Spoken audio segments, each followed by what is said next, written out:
Hey, Matt, what is the plan for Zadarius this week and for his potential availability for the first playoff game? Yeah, we'll see how he comes in on Wednesday, and if we can get him back out on the practice field, then we'll let him go. But I think, I want to kind of temper the expectations. Here's a guy that hasn't practiced since week really before the New Orleans game. So we'll get him back out there and see how he looks, see what type of shape he's in, and, if he progresses and, checks all the boxes, then he'll be back out on the field. Steve McGargy. Wondering if there was any update on MVS from yesterday on his condition and what his availability might be for this week's practice or the first playoff game. Yeah, I just kind of talked to Flea about him. We'll see how he I guess, progresses through the rehab and whether or not he'll be out there on Wednesday. I really can't answer that right now. Mark Daniels. Hey, Matt, got me? Gotcha, Mark. So staying in that vein, what was the 27 snap assessment of David and the 20 odd snaps for Josh? Yeah, I thought David did an outstanding job. He looked great. He moved well. Certainly, I think, there's no substitute for football shape, and that takes time. But I thought he handled himself very well. Josh, I thought there were a lot of things that Josh did well. I think you're looking at two just completely different circumstances in terms of the number of plays David has played throughout the course of his career versus the number of Josh has. And so, I would say David probably looked a little further along than Josh, but we're confident that Josh will get there. I think he's another guy that he's got to get back into football shape. Mike Spofford.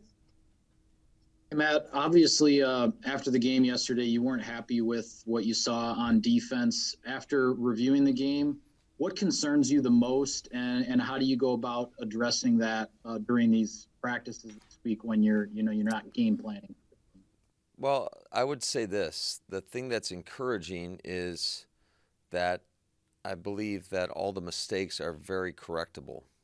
We just had guys going outside their job responsibilities at many different times throughout the course of the game and doing things that ultimately get you beat. And that's exactly what happened. So we got to get all the guys playing as one, owning their responsibility, playing with great effort. I do think the effort was there. It wasn't for a lack of effort. It was just, I think a lot of guys were trying to do too much or either that or weren't dialed in to the level they needed to be to go out there and execute the details. You got to give Detroit a lot of credit. They came up with some those two trick plays were tough plays to defend, but I do believe that we have answers for them. And ultimately, when you get some of these plays that are unscouted or you haven't gotten rep throughout the course of the week, because it's hard to predict everything, especially when it's you're talking about a trick play. You got to trust your rules, and if you don't, play to the rules of your assignment, then you give up big explosives for 75 yards and a touchdown. MK Burgess. Coach, we've talked about Zadarius and now Bakhtiari. What is the focus on for Jair Alexander these next 2 weeks as you guys prep for the postseason? Just to continue to get him out there and with the guys on defense. And, there's a lot of conversations that are taking place right now because we have a pretty good problem in that we've got some other pretty good players, especially at the corner position. And how do you get all these guys out on the grass at the same time, and where are you placing them, So those are some of the things that we're kind of working through as a staff right now, is how to put all these guys, number one, get them out on the field, and then put them in a position to be successful. Aaron Nagler. Coach, I admittedly haven't spent the season breaking down Detroit's defensive tendencies, but did they give you some more double A gap looks on defense than maybe you were expecting? And do you see that kind of uptick in the playoffs as far as guys maybe going against profile a little bit? I think each game is interesting in terms of how teams want to try to attack you. I would say that, they certainly did some of that double A and gave us some zero blitz looks. One that we beat early in the game where we flipped it out to Devontae. We had another one where we did the same thing to Juwan Winfrey, and unfortunately we fumbled the ball there. So I do think it's interesting how teams prepare for us, specifically with a quarterback of the caliber that we have. They don't want to give him looks that are easy to dissect in terms of what coverage they're going to be in or how they're going to bring pressure. So they definitely spice it up, I would say, a tad bit, and that seems to happen quite frequently. As far as to predict that, I think going into the playoffs is a little bit difficult right now. I think it's more to do with who that opponent is, and if that's something that they've had in their past. But I don't think when you get into the playoffs, whether it's offense, defense, or special teams, it's like, okay, well, here's our playoff playbook, guys. That typically doesn't bode well for your ability to go out there and execute versus all the different looks that you may have seen on tape. I mean, you're talking about 1,100 plus plays that we've all had throughout the course of the season. So I would say that, yeah, certainly you've got to be prepared for that. You've got to look at maybe past games where teams have done some things that have given you some issues. And if they have given you issues, you got to make sure you're self-scouting yourself, because the defense is seeing that, or the offense is seeing that. Your opponent is seeing what is giving you problems in all three phases, and so you better have answers for those things. Ryan Wood. I have a question on your offensive line, but first, I just want to quickly follow up to clarify on Za'Darius. Has the decision been made right now that he will practice this week? Yeah, I believe that that is what we anticipate, him being out there. But I just want to be slow to speak and make sure that he's here on Wednesday and that everything checks out before I commit to that. Fair enough. Lucas Patrick has not just played a lot of football for you this season. He's played a lot of football in his career at this point. Obviously starting center, right guard yesterday. Where does he factor in on your offensive line? What is he to your offensive line right now with Josh Myers potentially coming back? Yeah, he's a big time key piece for us. Just his ability to be flexible at any of those inside three positions: left guard, center, right guard. He is a guy that brings a certain level of energy and just aggressiveness to our offensive line that it shows up every week. I always mess with Larry on the "You Got Lucas" episode of I don't know if you guys are familiar with that one, but you saw it again yesterday on the screen to DeGuara, where he knocked two guys down. So he just is a guy that what you're going to get with Lucas. He's going to go out there and compete to the best of his ability on every snap. He never takes a play off. He is everything that we want from a player within this organization, within our team, and he just brings just so much juice to our offense. Chris Roth. Hi, Matt.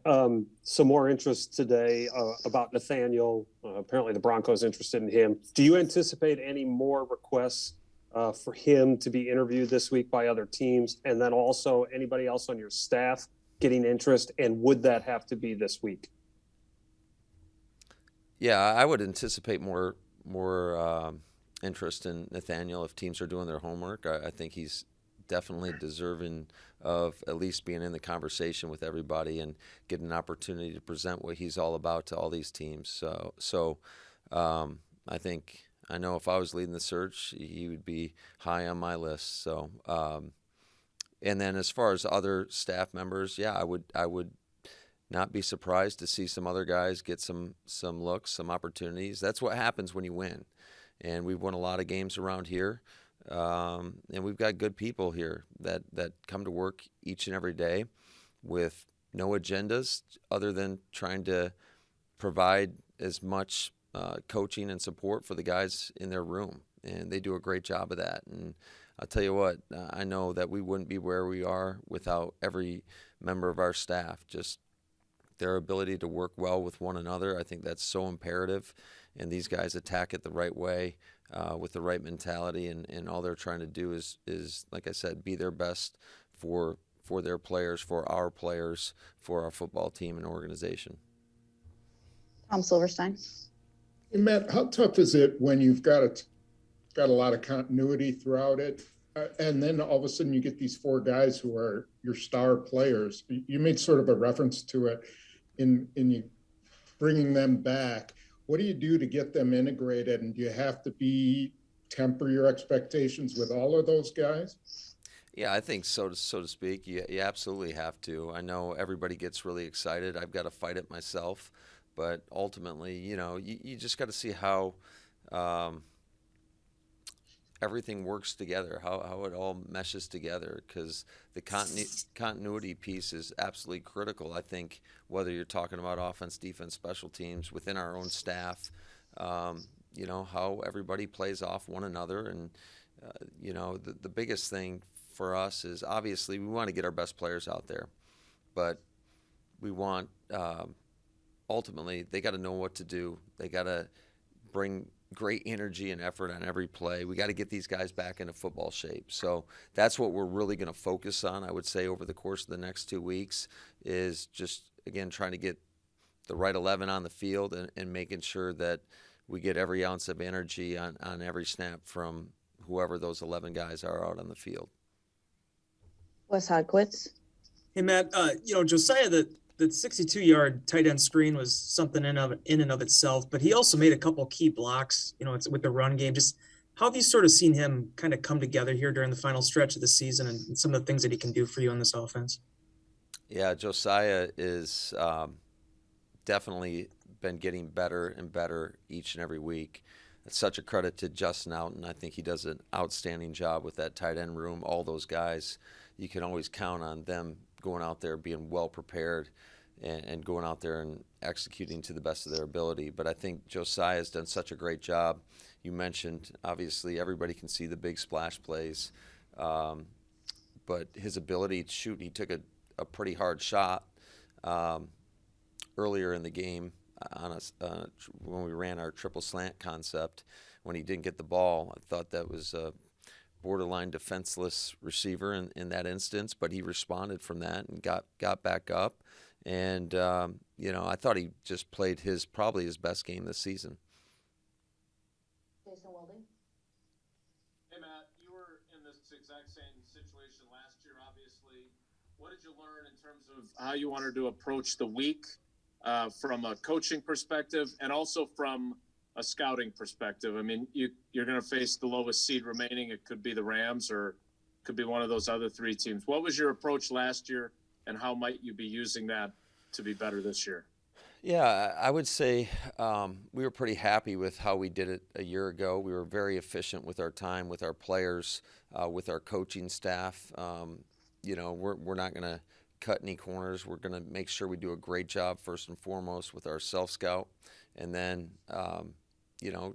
probably take a glimpse at some of these teams that we are less familiar with, and take a look at the 4 potential teams that we could face here in 2 weeks. So I think it's important that we utilize our time wisely.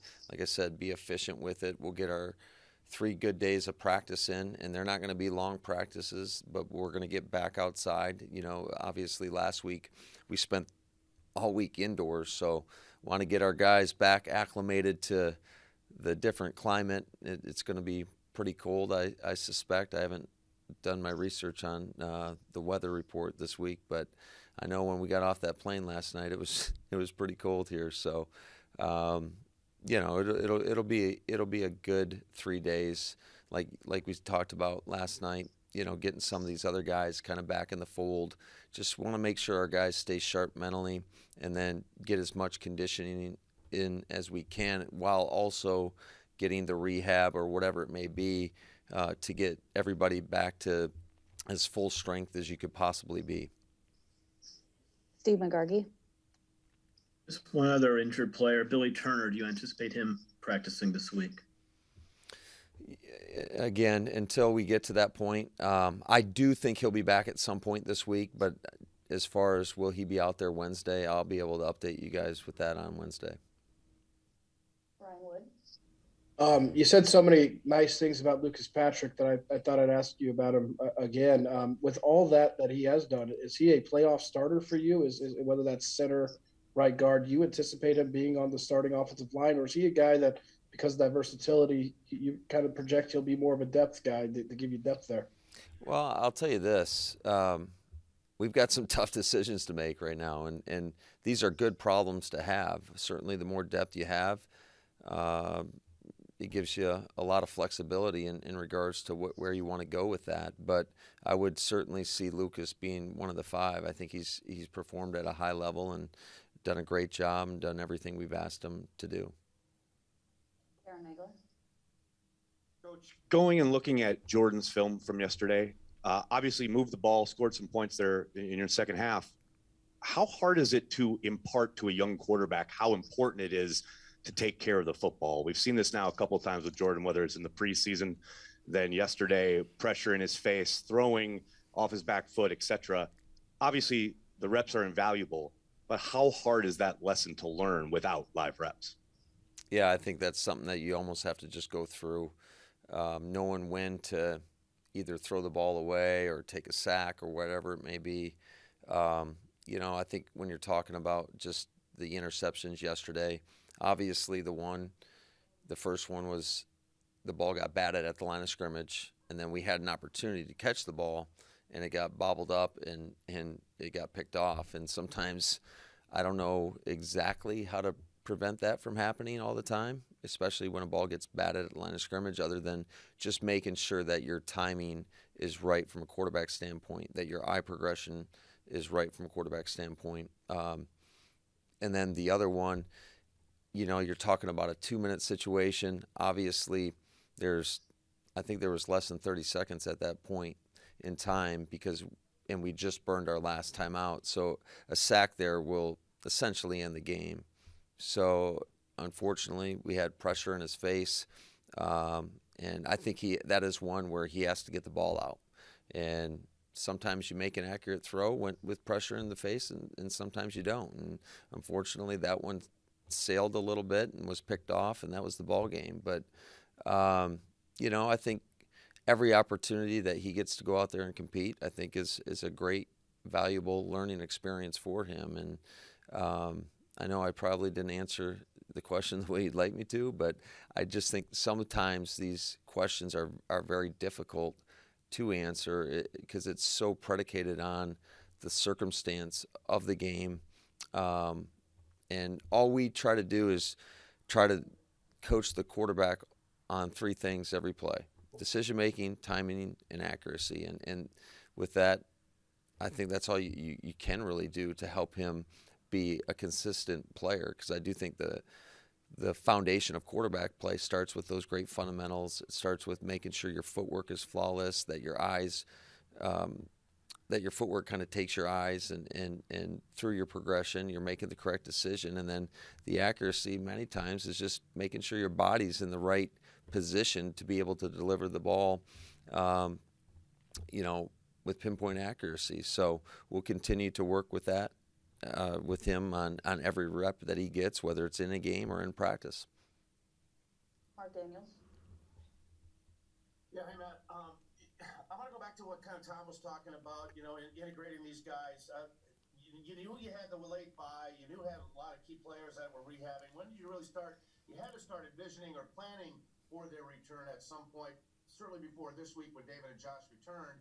And how much more advantageous do you think that is for your team when other clubs that are getting into the playoffs are trying to find ways to replace key guys? Yeah, I think that's always an advantage if you can get guys back.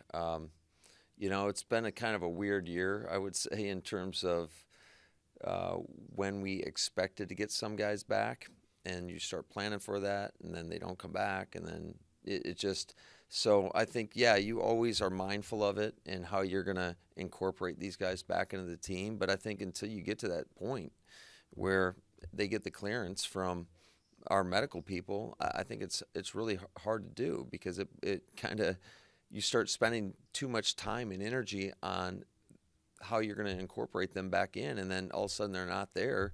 Now that's wasted time on the guys that are available, and taken away from trying to put those guys in the best position possible. So I think, yeah, you're always mindful of it, but until they're cleared, I think that's the approach that we typically take. We'll do two more. Tom Silverstein. Matt, you understand what you were saying about Jordan Love's interceptions. On the other side, on that touchdown what St. Brown had near the goal line, where it goes in motion and, goes and he's wide open. Isn't that a simple coverage? Was there complicating issues there that I was just curious about that play? Yeah, we actually had a double coverage on him, if you believe that or not. That's what I'm talking about in terms of guys doing their responsibility. And if we always want to give our guys tools to play certain things. And unfortunately, if you use the tools in the wrong situation, it looks like what it looked like on that fourth down. And that was a critical play in the game, obviously, that we did not handle the right way. And we just didn't execute the right way to the level that obviously we'd like to do. But it was, without getting into too much detail, it was just a mistake that cannot happen. We've got to make sure that we clearly communicate the expectations of when to use certain tools, and then we've got to trust that our players are going to do that within the situation, within the game. And obviously that did not happen yesterday. And last one, Jason Wilde. Hey, Matt, speaking of that, you're always so even-keeled with us, but if you want to extend future press conferences, I think most of us would be all for that. But it was rare to see you maybe show a little bit of irritation like you did. I'm just wondering, we ask you questions all the time about the offense, and you give your assistants so much autonomy and so much respect. But I'm wondering how much more involved you consider getting in the defense, especially when, as good as that side of the ball was for a lot of the season, there's been some moments in the last several weeks that I would think have been frustrating. Yeah, I would say that holds true for all three phases, really. I mean, you're going to have ups and downs. Certainly, you want to go into the playoffs playing your best ball.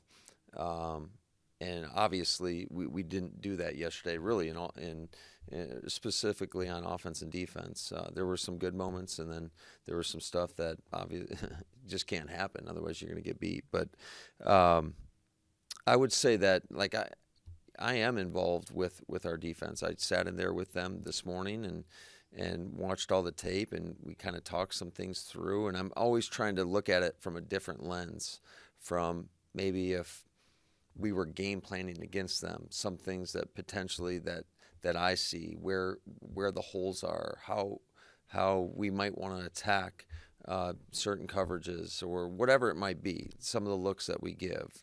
And you're always, I think we do that in every phase. You always want to try to challenge to make sure we're thinking through everything and making sure that we're evolving and maybe not be so predictable for whoever we're going against. But that's not just defensively, that's offensively too. I mean, those, and on special teams. So we constantly have those conversations, because you know, it's best when everybody is challenging one another, to continuing to find ways to not, I don't want to go crazy and go way outside the framework of our foundation or our philosophy. It's never about that. You want to stay within that framework, but you're going to have wrinkles here and there in order to just kind of keep teams thinking about, oh, well, what if they do X, Y, Z, whatever it may be.